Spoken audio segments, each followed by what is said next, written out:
Yeah, I've just been contemplating very deeply on this sense of like lack, that something, and I know these are quite like inherent thoughts for all of us, otherwise we wouldn't be on this path, but there's such an inherent lack, like a feeling of something's missing. And when I do the inquiry, of course,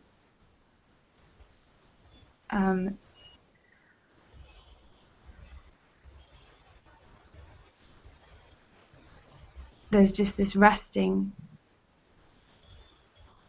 and peace.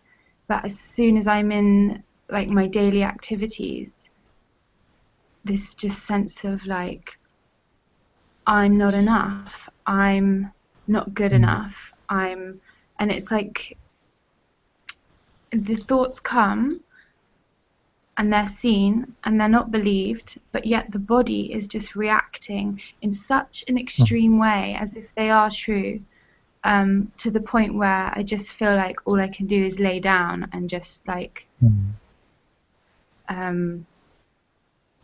it's so extreme, and and I'm really, really looking at these feelings in the body and letting them play out. Yes. I don't know how to describe it. Like, it's just this inherent sense of like, yeah, I'm not good enough, and yeah. Yes. So see if you can find this. Okay. It's a big echo.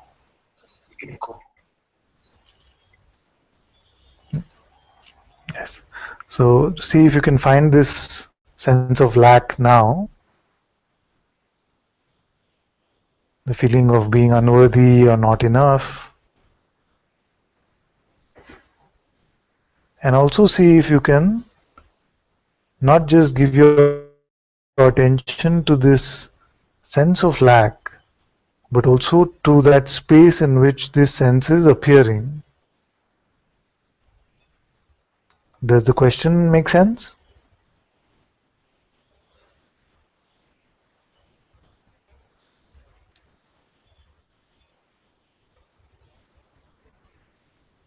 So I'm looking for this the sense of lack, which is a feeling in the body, and the space in which it's in is unaffected by that feeling in the body. Yes. Also explore this idea that feelings are happening within the body. I know it sounds ludicrous when I say things like this, but just see whether the body itself is not just sensed as a collection of sensations or feelings. And see if you can bring some attention to that space within which the sensations of the body itself are being experienced.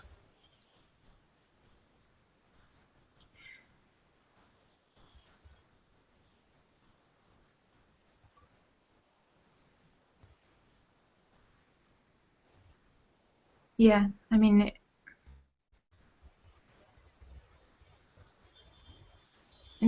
this happens every time when I look like this. It's just like, it's not an issue, it's not a problem.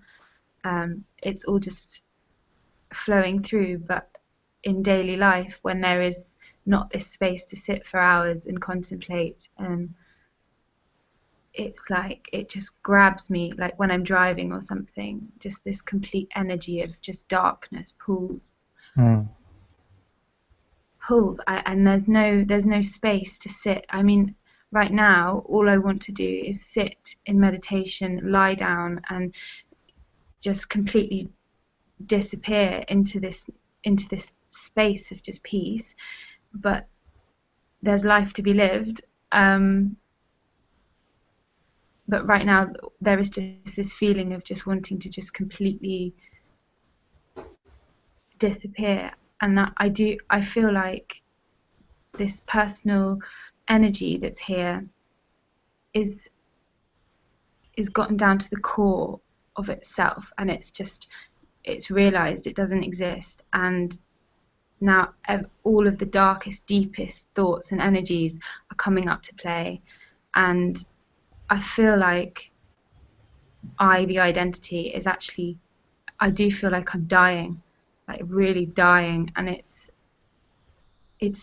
so intense. Hmm. Hmm. So, one advice is that as we are doing this contemplation, let's not have any purpose behind it. Let it not be for the purpose of getting rid of any energy or to push anything aside. Just for itself, we're exploring the dimensions of this, where everything seems to be appearing and disappearing.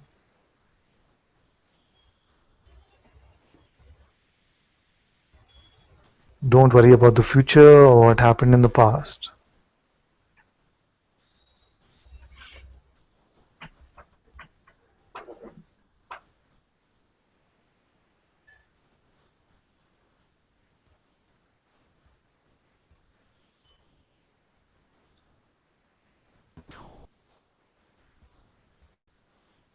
And in this exploration, if the sense of separate identity has to die,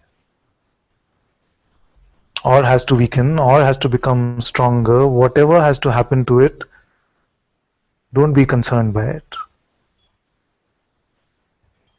You stay with the exploration.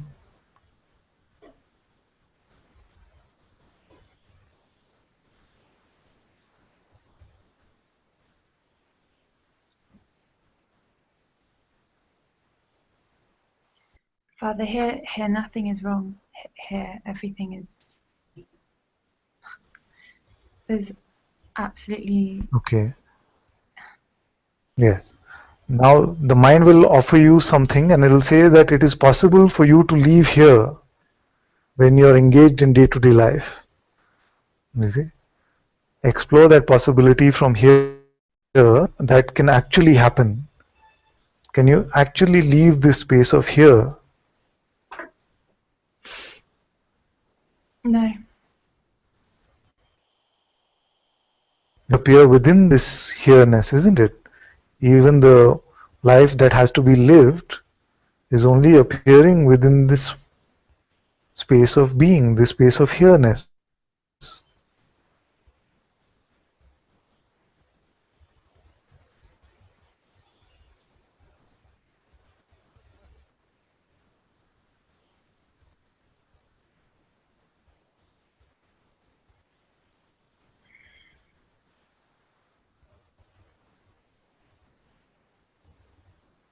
Even if identification happens, does something really switch?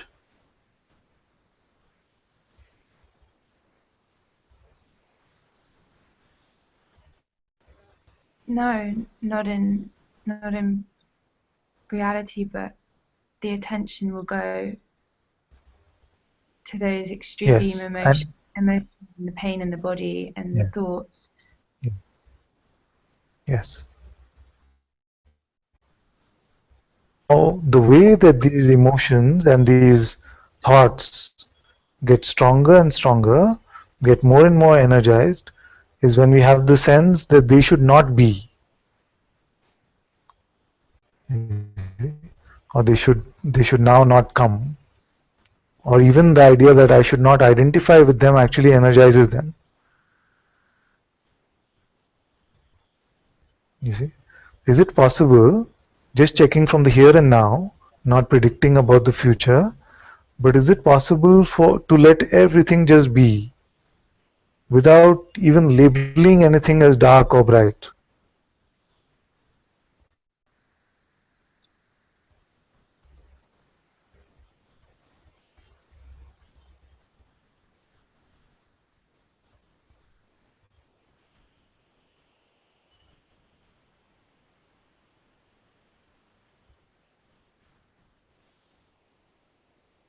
It already is. Yes. Yeah.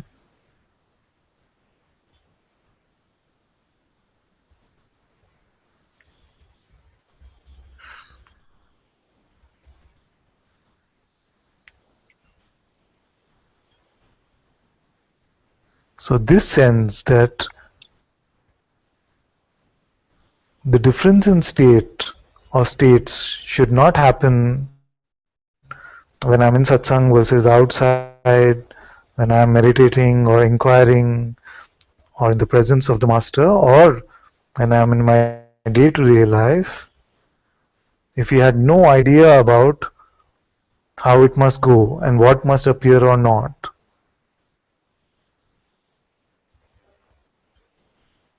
is that a possibility?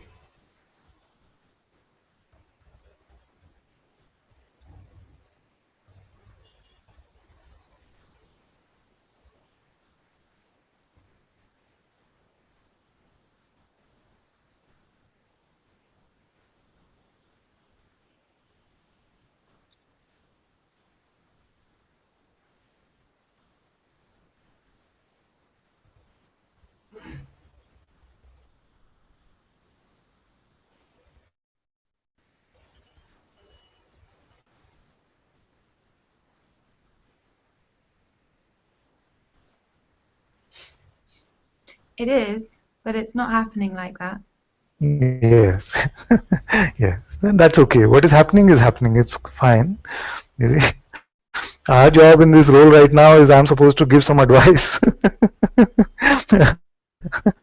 And that advice gets imbibed or not, or it's home or not. All is just grace, and it's all part of the play, and you see it, isn't it? So, so, and when we are able to see it like that, then actually these things cannot have that much power over us. In fact, I don't feel they have as much power over us. So even that which we call the dark energy or gloominess or thoughts about it, you see, they really, in reality, you yourself said that nothing really changes.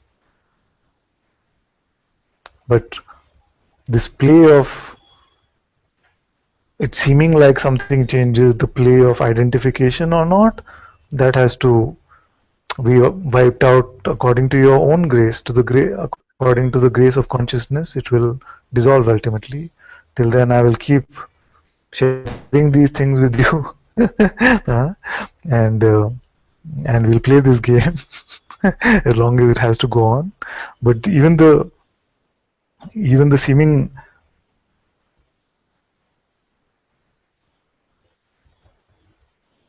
checking, even the seeming separation, even the seeming identification, all of that. You see, all of this is appearing, but you remain untouched, isn't it? Totally untouched. Yes. But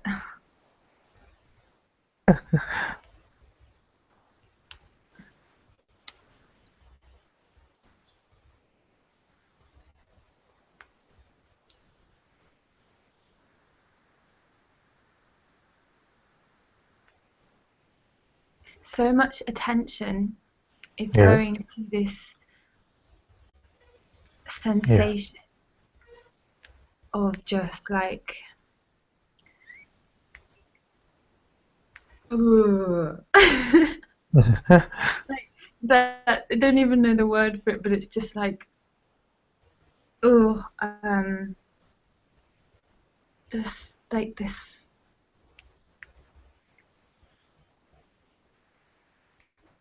Yes. And Yes. that, But what I'm and hearing from you is that attention is going. But you said right in the beginning that you're not really believing any ideas about it, you're not really buying the interpretation of it. At some subtle levels, a little bit might be happening, but that's fine. So, as long as not too much of this interpreter, not too much of these conclusions are being bought, you see, it's just playing the way it is playing. But as long as the pretense of personhood is not being injected into the situation through our belief in our ideas, you see, then already it must be intense. Might seem very intense because your attention is going so strongly towards it. to that, but it doesn't have that personal intensity, you see. It doesn't have the personal onus that I must But do something about this.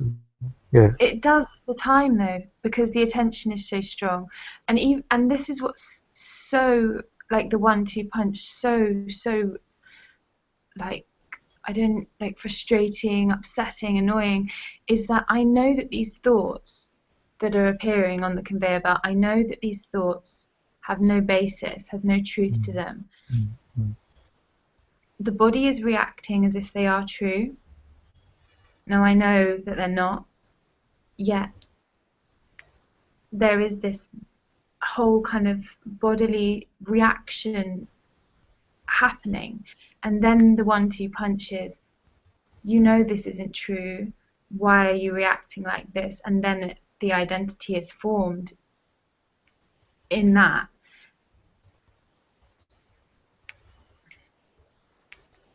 Yes, yes. If you can take out the idea of cause and effect from this, and you only look at consciousness as the one cause of all appearances, then that will make it a bit lighter, because there can be a sense that this thought comes. You see, but what is a thought? Thought is a bundle of energy, it's a ball of energy. You see?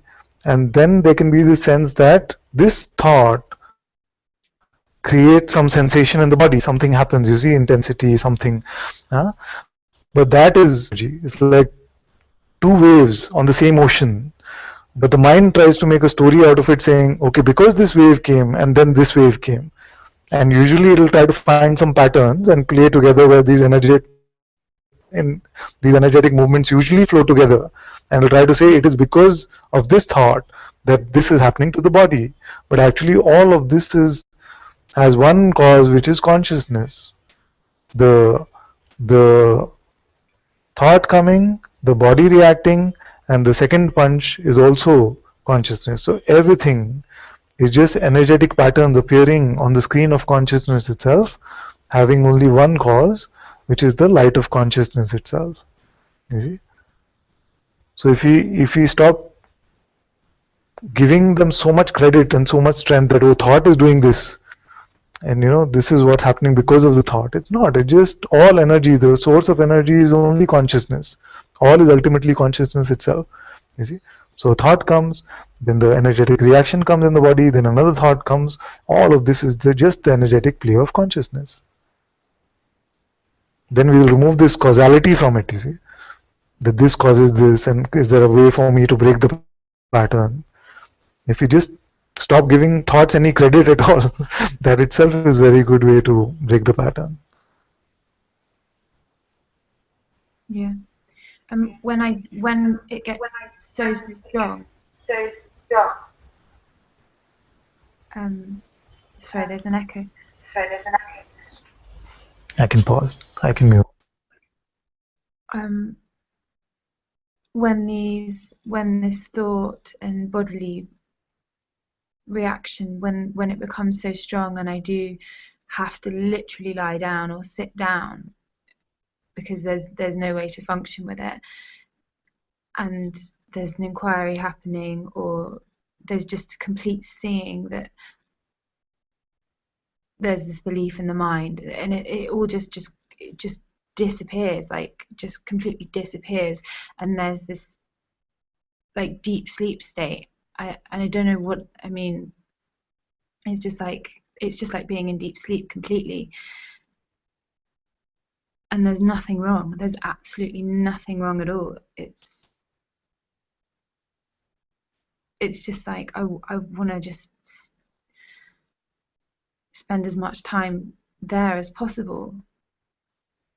But as soon as I have to come, as soon as like there's just like no need to be there anymore, or there's just a natural movement to get up, then 10 minutes later there'll be this this energy that reappears and re-identification that reappears, and it seems like life is pushing me to just inquire because it's so painful to be in the world at the moment.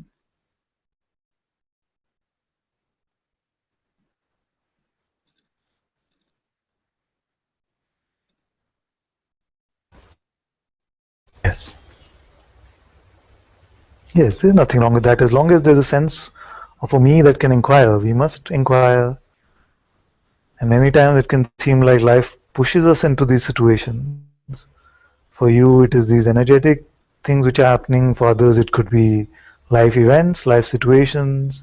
For many, it can be combinations of various things. So, if what it is doing is pushing you to the inquiry, there's nothing wrong with that.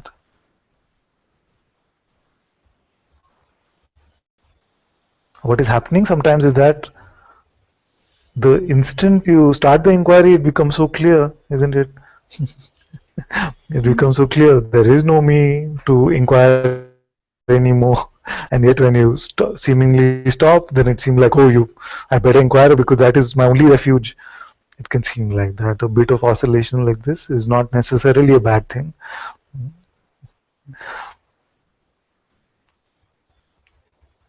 But I am grateful for this, although it's been absolutely horrific, because it actually like brought up the inquiry of suicide and really, really inquiring into, well, like leaving the body, and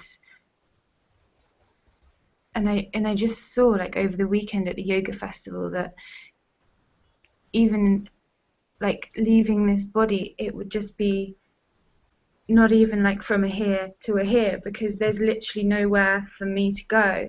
Yeah. There's nowhere, like I'm not, this absolutely horrendous period has been so beneficial in the way of like I'm totally not scared of death at all. It's more like fear of identification and fear of like feeling all of these really human emotions that feel so big and Yes. so Yes. Yes. Yes. One sense that will get lighter and lighter is that I am enclosed in this body. You see? So it can seem like, oh, I'm going to drop this body and it'll be light or something. No, actually, many bodies we experience, if there's an end to this body, another body instantly appears. Because I don't feel that by dropping off a body, the potential for all this energetic creation will stop, you see. So it doesn't really help in any way, you see, no, no. to buy into that idea. Also, this sense of being enclosed into the body that we have looked at, and we can see that actually it is this body which is a minuscule aspect of me, a minuscule aspect of my dynamic appearance, isn't it? Because when we try to find our boundaries, we don't find the enclosure, we find the body which is enclosed in an aspect of me, but I Yeah, don't find that this being is enclosed in any way.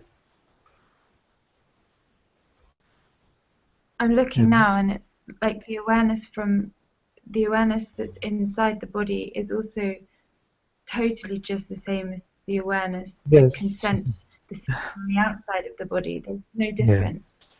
Like Yes. there's no difference.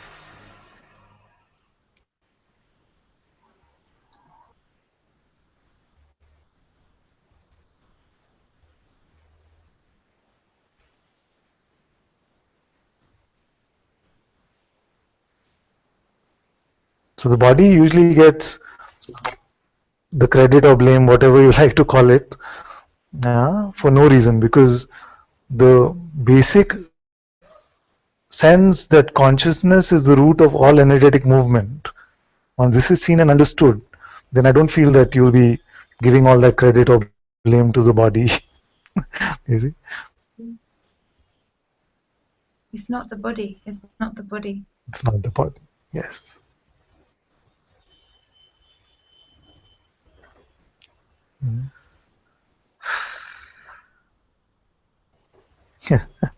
You see? And then, so what is the discovery? So we find that it's not the body, it is consciousness itself. And we have come together to this place where we can see that I am that I am this consciousness. So although again it sounds silly, but the fact is there must be something primal there which wants to experience all of this, wants to taste all these energies, you see, wants to also taste the distaste when they appear. So from the perspective of consciousness, because you are the experiencer of all of this.